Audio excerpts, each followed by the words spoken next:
gathered tomorrow night, you've got a wonderful evening, so I really hope you enjoy that too. I have got a different way of starting. Thank you!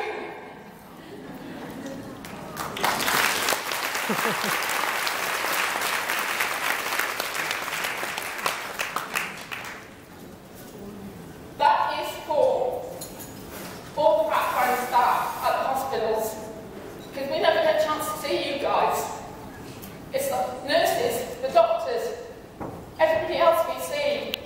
Don't get the chance to see the lab technicians to say thank you to. Yet without you, we wouldn't be where we are today. If it wasn't for you speaking up our tests, getting the results out quickly, people who need early diagnosis wouldn't be here today. So that is why I'm saying thank you. It's all about the big team.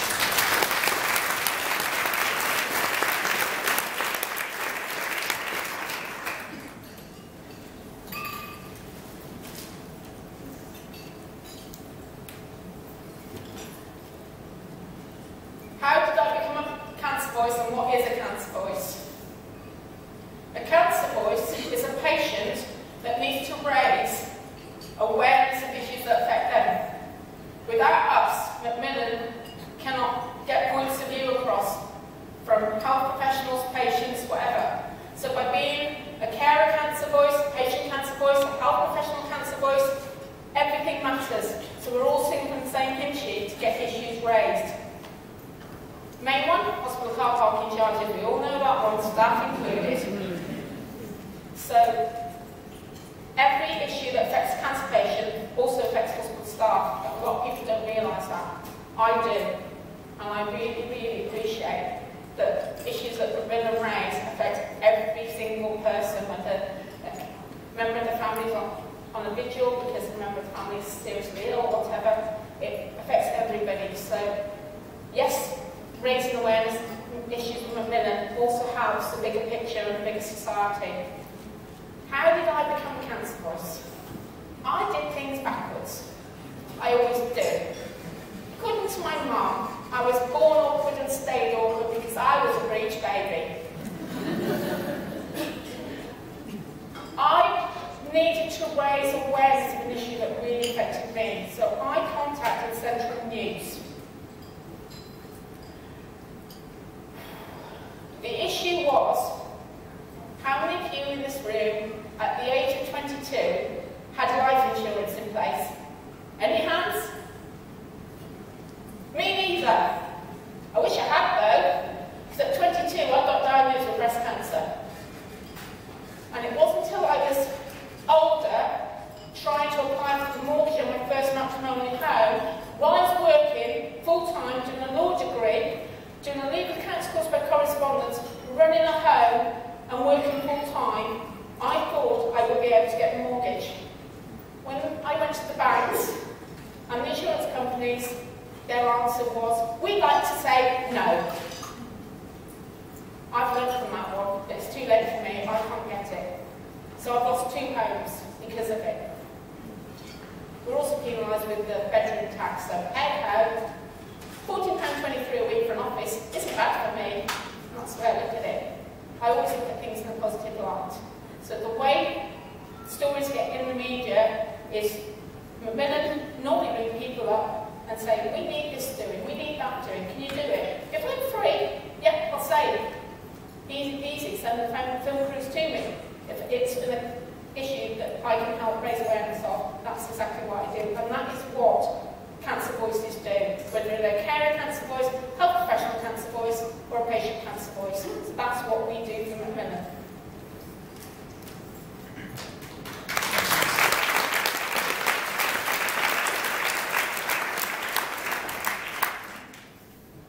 Can everybody see that? It's got a big heart on it.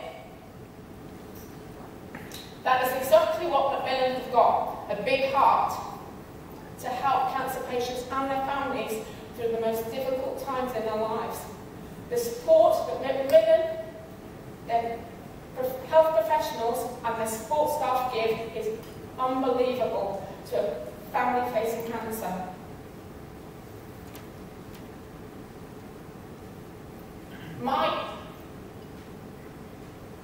Professional was a psychologist. She had to counsel me when I was facing my 7th breast operation on the same side, which was going to be a mastectomy. But because I was under 40, I had to have 3 months counselling to prove I was sound mind not to want reconstruction. 7 operations. Incredible, but she helped me through it. Not only that, she signposted me to the West Mid Wales Cancer Forum to get support and also raise awareness of issues that affect cancer patients and help professionals go to that forum. So it's another way of raising your voices and getting to hear the issues that affect cancer patients so you can all network together and learn. Also, that was how I found out Macmillan do cancer grants for cancer patients, whether they've lost weight, gained weight, whatever. I applied for a cancer grant through Macmillan. It was to help pay for our wedding. The psychologist said to me, "What are you doing?" I said, "I'm struggling to get the deposit together to pay for our registrar." Apply for a grant, she said, "Take the pressure off yourself. Don't worry so much." So we did. But do you know what we did in return? We donated our gift list at our wedding day to Macmillan. And to make it easier, we invited the fundraiser at the time in Shropshire to attend our wedding. So she could collect all the checks and do all the paperwork and everything else.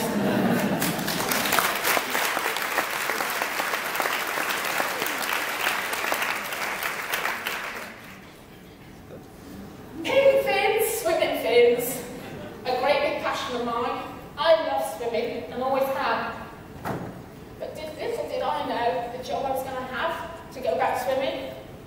I bought my swimsuit, specialist swimsuit, in January 2008.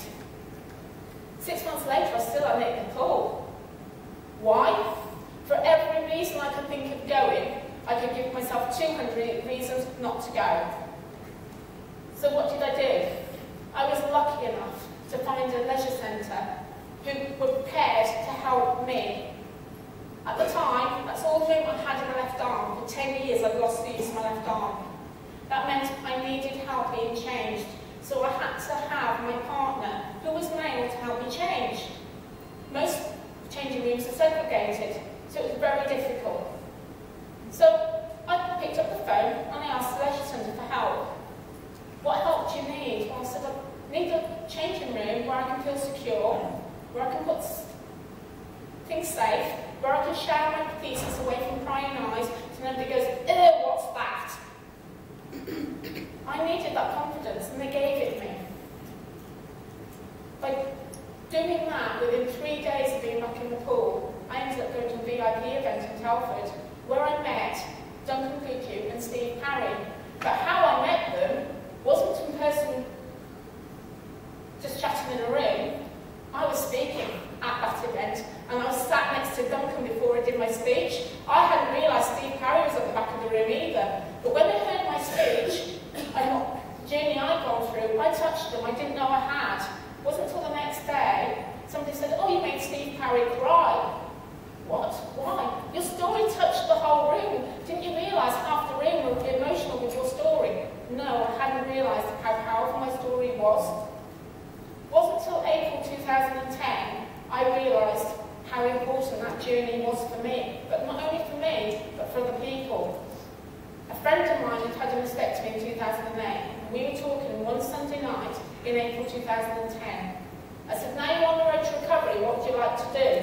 She said, "I'd love to be able to learn to swim, but I can't afford the lessons." The next morning I rang the council. "I want to set up a mastectomy swimming group and want to call it MSG. That sounds like a good idea. Why don't you go to the breast cancer sport group and get some feedback?" I did. I soon realised from all the notes I'd taken, I was being narrow-minded. Lumpectomies leave huge scars too. So, instead of having a food additive, we ended up with swimming after surgery, brackets SAS. So I get introduced from a speed from the SAS, no, not that one. So, it's empowering, and that's exactly what SAS is all about. I helped set this up in October 2010 in Telford. Little did I know how big it was going to go. It's already gone to Gatwick, gone to Walsall, and a year ago, September, it went to Cannock Chase. I went to the Macmillan Voices conference in October this year. Mentioned swimming after surgery. I've had 6 inquiries from 6 different places all around the country, including Ireland. Can you help us set it up over there? What do we need to do? Said, don't do it the way I did it, learn from my mistakes. They're now looking at forming committees before they apply for Macmillan funding to set it up. So it's going to be national, I think. But as I say, from a small idea, big things have grown, and that's why swimming is so important. Because Macmillan do get active, feel better, and they support and fund activity groups like swimming after surgery. So that's what we do.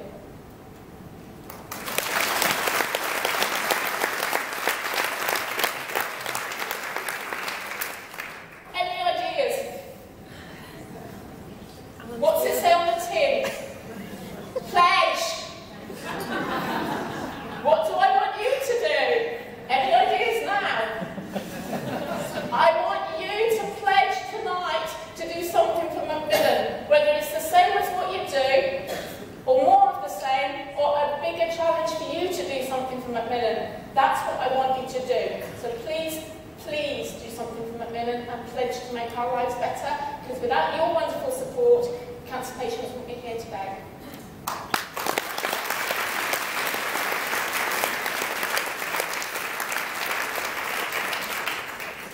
You're all thinking, what word have you got now? It's a network cable! So what do I want you guys to do?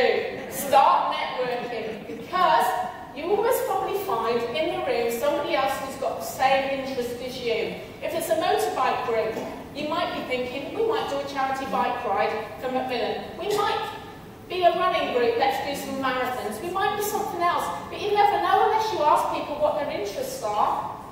And most people, when they're in a conference, just end up talking about their professional lives.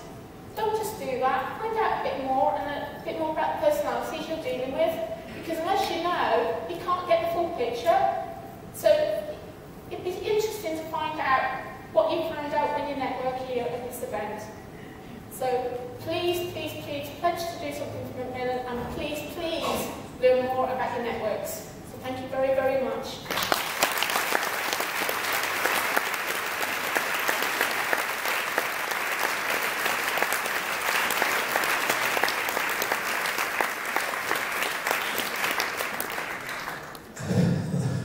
It's always humbling when you hear someone with the courage to go up and speak about their own experience and do it in such a lively and inventive way. So a huge thanks, Fiona. I think we should offer a round of applause.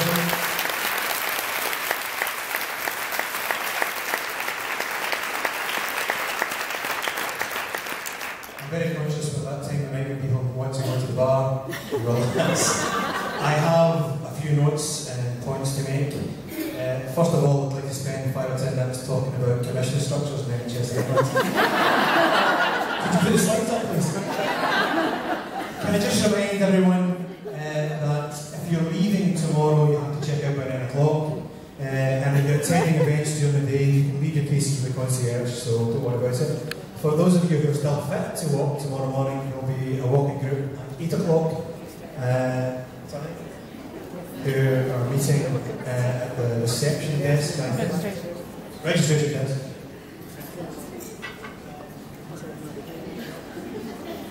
And I think that's us. And finally, I think Fiona has another round of applause.